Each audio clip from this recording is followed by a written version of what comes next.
எல்லாருக்கும் வணக்கம். ரென்னா வீட்டு சமையலில் இன்றைக்கி ரொம்ப சுவையான இட்லி குருமா தான் பார்க்க போகிறோம். நல்லா சூடாக சுட சுட இட்லியோட இந்த இட்லி குருமா வச்சு சாப்பிட்றதுக்கு ரொம்ப சூப்பராக இருக்கும். முதல் முறையாக இப்போ தான் நீங்கள் இட்லி குருமாவுக்கு ட்ரை பண்ணுறீங்கன்னா கண்டிப்பாக இந்த இட்லி குருமா ட்ரை பண்ணி பாருங்கள். எளிமையான முறையில் ரொம்ப குயிக்காக செஞ்சிடலாம். இந்த இட்லி குருமா இட்லிக்கு மட்டும் இல்லை, தோசை அதுக்கப்புறம் சப்பாத்தி எல்லாத்துக்குமே அட்டகாசமாக இருக்கும். வீட்டில் உள்ள பொருட்களை வச்சு ரொம்ப சூப்பராக செஞ்சிடலாம். அந்த சுவையான இட்லி குருமா ரொம்ப சுவையாக எப்படி செய்கிறதுன்னு வாங்க பார்த்துடலாம்.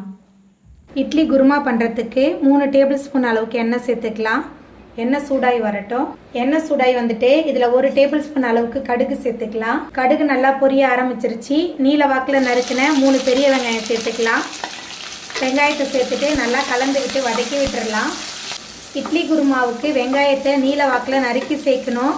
அதுபோல் பூரிக்கு எந்த அளவுக்கு நம்ம எண்ணெயில் வெங்காயத்தை வதக்குறோமோ இந்த இட்லி குருமாவுக்கும் அந்த அளவுக்கு நல்லா வதக்கணும்.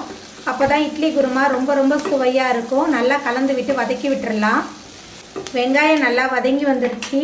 அதுக்கப்புறமா கீறி வச்சுருக்கிற 3 பச்சை மிளகாய் சேர்த்துக்கலாம்.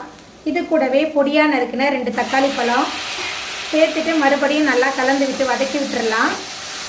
இந்த வெங்காயம் தக்காளி நல்லா வதங்குறதுக்காக கல்லுப்பு சேர்த்துட்டு நல்லா கலந்து விட்டு வதக்கிடலாம். உப்பு சேர்க்கும் போது சீக்கிரமாகவே இந்த வெங்காயம் தக்காளி நல்லா வதங்கி வந்துடும். வெங்காயம் தக்காளி பச்சை மிளகாய் எல்லாத்தையும் சேர்த்துட்டு நல்லா கலந்து விட்டு வதக்கியாச்சு. அதுக்கப்புறமா இதில் 1 டேபிள் ஸ்பூன் அளவுக்கு இஞ்சி பூண்டு விழுது சேர்த்துடலாம். இஞ்சி பூண்டோட பச்சை வாசனை போகிற அளவுக்கு நல்லா கலந்து விட்டு வதக்கி விட்டுடலாம். இந்த இட்லி குருமா இட்லிக்கு மட்டும் இல்லை, தோசை சப்பாத்தி எல்லாத்துக்குமே ரொம்ப ரொம்ப சூப்பராக இருக்கும். குயிக்காக ஒரு குருமா செய்யணுன்னா கண்டிப்பாக இந்த குருமா ட்ரை பண்ணி பாருங்கள். வீட்டில் எல்லாருமே ரொம்ப விரும்பி சாப்பிடுவாங்க. வெங்காயம் தக்காளி நல்லா வதங்கி இஞ்சி பூண்டோட பச்சை வாசனை போயிடுச்சு. அதுக்கப்புறமா இதில் 1/4 ஸ்பூன் அளவுக்கு மஞ்சத்தூள் சேர்த்துக்கலாம். 2 டேபிள் ஸ்பூன் குழம்பு மிளகாய்த்தூள் உங்கள் காரத்துக்கு தகுந்த மாதிரி சேர்த்துக்கோங்க. ஏன்னா பச்சை மிளகாலாம் சேர்த்துருக்கோம், அதனால் காரம் பார்த்து சேர்த்துக்கோங்க. வெங்காயம் தக்காளிக்கெலாம் நம்ம உப்பு சேர்த்து தான் வதக்கியிருக்கோம், அதனால் இப்போ குறைவான உப்பு தான் சேர்க்குறேன்.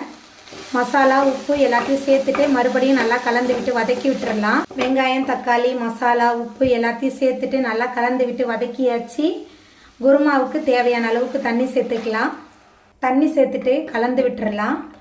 தண்ணி சேர்த்துட்டு நல்லா கலந்ததுக்கு அப்புறமா ஒரு மூடி போட்டு வச்சிடலாம். மசாலா கொதிச்சு வர நேரத்தில் ஒரு தேங்காய் பேஸ்ட் ரெடி பண்ணி எடுத்துகிட்டு வந்துடலாம்.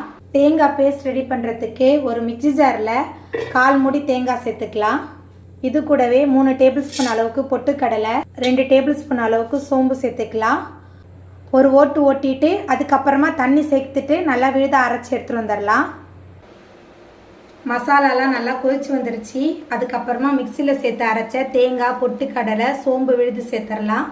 அதுக்கப்புறமா மேலால் கொஞ்சமாக கொத்தமல்லி தழை, இது கூடவே கொஞ்சமாக கருவேப்பிலை சேர்த்துட்டு நல்லா கலந்து விட்டுட்டு மறுபடியும் நல்லா கொதிக்க விடலாம். தேங்காயெலாம் சேர்த்து இட்லி குருமா நல்லா கொதிக்க ஆரம்பிச்சிருச்சு. நல்லா சூடாக சுட சுட இட்லி தோசைக்கெல்லாம் இந்த இட்லி குருமா ரொம்பவே சூப்பராக இருக்கும். 4 இட்லி சாப்பிட்றவங்க கூட 2 இட்லி சேர்த்து சாப்பிடுவாங்க, அந்த அளவுக்கு டேஸ்ட்டாக இருக்கும். ரொம்ப சுவையான இட்லி குருமா அசத்தலாக ரெடி ஆகிட்டு இப்போ நம்ம அடுப்பு ஆஃப் பண்ணிடலாம். அவ்வளோதாங்க, ரொம்ப சுவையான இட்லி குருமா சூப்பராக ரெடி ஆகிட்டு. இந்த சுவையான இட்லி குருமாவை நீங்களும் உங்கள் வீட்டில் செஞ்சு பாருங்கள். இந்த வீடியோ உங்களுக்கு பிடிச்சிருந்தா லைக் பண்ணுங்கள், ஷேர் பண்ணுங்கள், கமெண்ட் பண்ணுங்கள், சப்ஸ்கிரைப் பண்ணுங்கள். அப்படியே பக்கத்தில் உள்ள பெல் பட்டனையும் கிளிக் பண்ணிடுங்க.